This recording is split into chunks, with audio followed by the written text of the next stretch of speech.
Hi everyone, this is Julianne Victoria of Through the Peacock's Eyes, and this is my next vlog. So answering some of your questions, I had several people submit questions asking about, excuse me, my healing wisdom, where I get my knowledge, my training, do I have a mentor, am I self-taught, and also about my yoga experience. So I want to throw that in with this.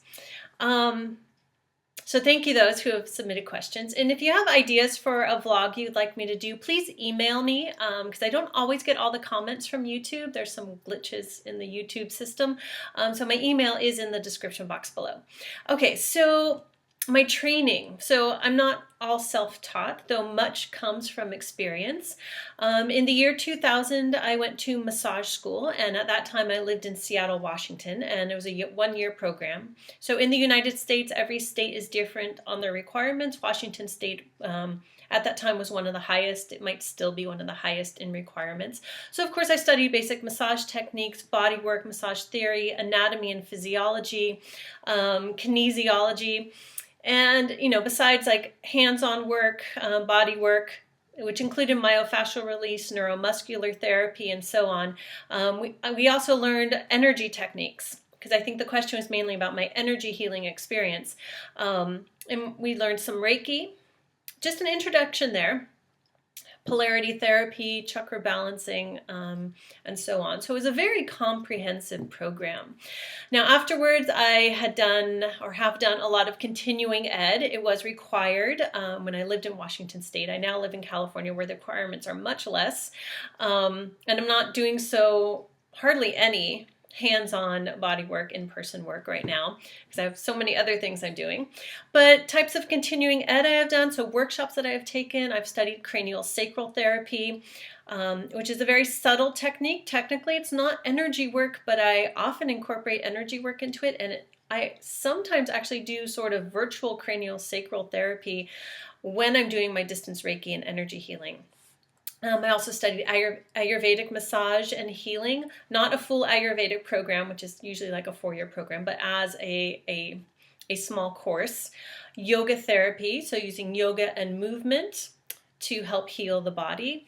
Reflexology, what else? I had to write everything down before because there's been so much. Structural integration, which is also about movement and releasing patterns within the body, especially in the myofascial system. So the fascia is the connective tissue that really holds everything in our body together.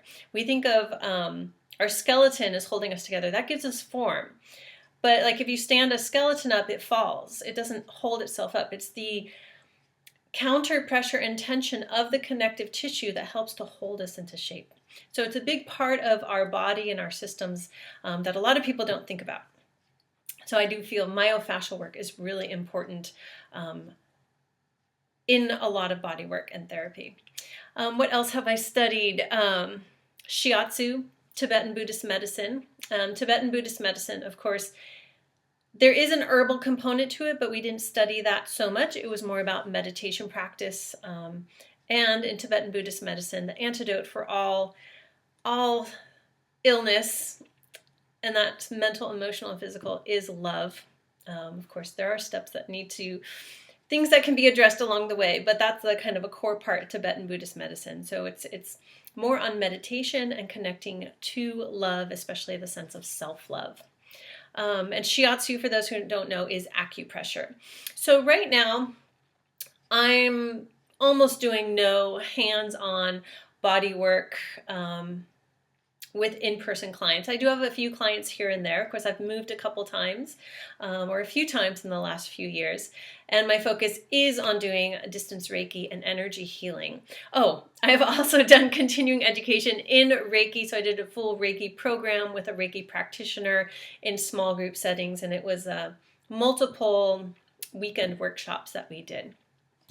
So I did continue on with that as well. But, I've been a professional healer since the year 2000. It's now 2017. And I have to say, there's a lot you can learn in school, in courses, in continuing ed. You can also read books. And, over the years, I've read more books, whether they were very anatomical or more energetic books. But experience is very important. And it's interesting. I think a year or two ago, I kind of just roughly calculated how many hours of healing I have done, and it was close to 10,000 hours of healing work, which is interesting. Because in Tibetan Buddhist medicine, if you chant the medicine Buddha mantra 10,000 times, you're said to be cured of your ailments. And there's that 10,000 number. If you practice something 10,000 times, and I forget where this came from. I think I read it in a book, one of the books by Malcolm Gladwell many years ago, that's where you get that point of expertise. You could say perfection, but there's always learning and growing. But I've done quite a bit of healing work, and of course I still do, my few occasional clients that I see in person, as well as the distance Reiki and energy healing I do for all of you guys out there. And if you're interested in a distance Reiki and energy healing session, you can go to my website. The link is below to my business site, and just click on Reiki and energy healing at the top. Or you can go to peacockseyes.com, click the Empress card on the right hand side, and that takes you to that site as well. Okay, to answer that question, so I've done, a lot of school training, courses training, which are often, long weekend workshops, which are often 4 to 5 days in schools. And you could say like some of those individual workshops is, you can call that person a mentor, but I can't say I've had like a mentor throughout my career. I've learned from many people, and of course a lot from my own experience, and that's where you could say there's a self-taught element. So I'm always continuing learning, continually trying to grow my knowledge, my base of knowledge, and my experience to help other people more. And of course, it helps me in the process too. I learned a lot about myself and my own healing through helping others heal. Okay, my yoga experience. I first took a yoga class in either 1996 or 97. I can't remember exactly. So about 20 years ago. And on and off, I would take some yoga classes here and there. At the same time, when I think what inspired me to take my first yoga class was I had read the Bhagavad Gita, which a roommate had. And that just sort of opened a lot of things up for me. And if you're interested in yoga, and I always point out when I'm working with clients that the physical practice of yoga, the asana practice, is just a teeny little portion of what yoga is. So if you're interested in yoga, I do recommend read the Bhagavad Gita. And hopefully that will open your eyes to what yoga really is. So I first took a class on yoga in 1996 or 97, took classes on and on. So that, of course, when you go to a yoga class, it's mostly the physical practice and asana practice. But there are classes that will bring in meditation. It depends on the instructor as well. I love instructors who incorporate meditation as well as chanting in the classes, and ones who not so much preach, but they tell a story, a lesson from their own life experience or something they're reading that they want to share with the class. So they try to incorporate other parts of the yoga practice. In 2006 and 2007, so about 10 years ago, I wanted to really put myself through an intensive study of yoga, kind of all aspects of it, and to challenge myself to overcome emotions or work with emotions that would come up in certain poses. So the inversions, so headstand, forearm stand, handstand, were very challenging for me, and it would bring up a lot of emotions. So I decided at that point that I was going to sort of dive in and really challenge myself physically, but also intensively study yoga in more ways. And at that time, that's when I took my yoga therapy healing course as well. And how I did that, not only did I I think I was doing 8 classes a week, which is quite a bit. I was doing Hatha yoga as well as Iyengar yoga, which sometimes I refer to as Nazi yoga, but it really expanded my understanding and knowledge of yoga going through that, as well as my own body. I learned to feel every little muscle. I actually healed a foot injury I had since the early 90s that just sort of like never completely healed. And that did it. So that was my intense study time. Oh, and besides, taking many classes and meditating more at that same time, probably from about 2007 through 2009, I was going to different meditation classes at 2 different meditation temples in Seattle. So I was, I say studying, but studying and practicing Vipassana and Shamatha meditation, as well as going to Kuan Yin or compassion services. So that I felt like was enhancing all of this sort of yoga study. But also I was reading more. I was reading more books on yoga. So some examples I have, I think I reread the Bhagavad Gita for the 3rd time at that time. I've read Integral Yoga by Sri Aurobindo.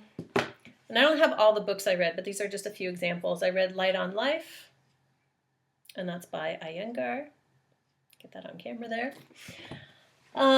And another book I highly recommend for those of you who are interested in yoga, or you have a yoga physical practice, but you want to expand into the deeper parts of yoga, the spiritual and philosophical parts of yoga, I do recommend the Yoga Sutras of Patanjali. And there's like only 1 or 2 sutras, it's a very small amount, maybe it's 3, that actually mention the asana or the physical practice. So if you want to know what yoga is, this is a great place to start. Okay. Oh, and I also had a few people ask, do I recommend, when going back to healing, especially energy healing, if there are books or courses I recommend. If you're looking for a course in Reiki or just any form of energy healing, look in your local area for Reiki practitioners. Many of them often teach courses. Or for Reiki circles, at least in the US on the West Coast. I don't know about anywhere else. Reiki circles are becoming very popular. So usually it's like sometimes through like meetup.com, where a Reiki practitioner will organize a meetup, and either it's free or it's like a minimal fee, and a bunch of people meet and they practice Reiki. So you can learn hands-on right away, or you can take a course, but see who's local, because it is something you really should. It's not you can't, I guess you could learn at a distance, but it's helpful to have a teacher there and actual bodies to work with and practice with, and then people to talk about your experiences with and get feedback on. Okay. When it comes to, so another person asked, are there books I recommend for energy medicine? And the first book that popped into mind, I don't have it. I think I had borrowed it when I read it. It's a book called Shaman Healer Sage, and it's by Alberto Villoldo. I think it's spelled Villoldo. But you can go to Amazon and search Shaman Healer Sage. Other books I recommend for healing are a couple of Carolyn Mace books that I have, that I've read many years ago. Anatomy of the Spirit. She really goes into the chakras, so that can be a helpful book. Excuse me. And her book, The Creation of Health. So for those who don't know, she's a medical intuitive. She doesn't do much of that work. She mostly teaches her workshops. But those are some books to start with if you're interested. Of course, you can go to, if you have a local metaphysical bookstore, or you can search on Amazon.com. Any books on energy healing, and pick one that resonates with you. Pick one that resonates. And if it's like totally new, and you start with something basic, like a book on the chakras. And Anatomy of the Spirit is a good one. It can be it might be in depth for someone who's totally new to it, but I think it's a good book to work with. But besides that, I don't know if I've read many other books specifically on Reiki or energy healing besides those. I guess I would put in that category books I've read on like quantum physics and healing. But that can be really, cerebral if you don't want to go into like the quantum physics stuff. But if you want to learn energy medicine, I do recommend finding someone who teaches it in your local area or somewhere nearby, or a Reiki circle, so you can practice hands-on, not just with your partner or your siblings. It's helpful to work on strangers so you can learn to feel different people's energy. Okay, so that's my recent vlog. I think I covered, that was a whole bunch of questions that came in that kind of like fit under that, but basically it was a little more about me vlog. So I hope you found it interesting. If you have questions, again, you can put the comments below, but again, I don't always get the comments. And if you have a vlog suggestion, you can email me. Again, my email is below as well. All right, thank you everyone.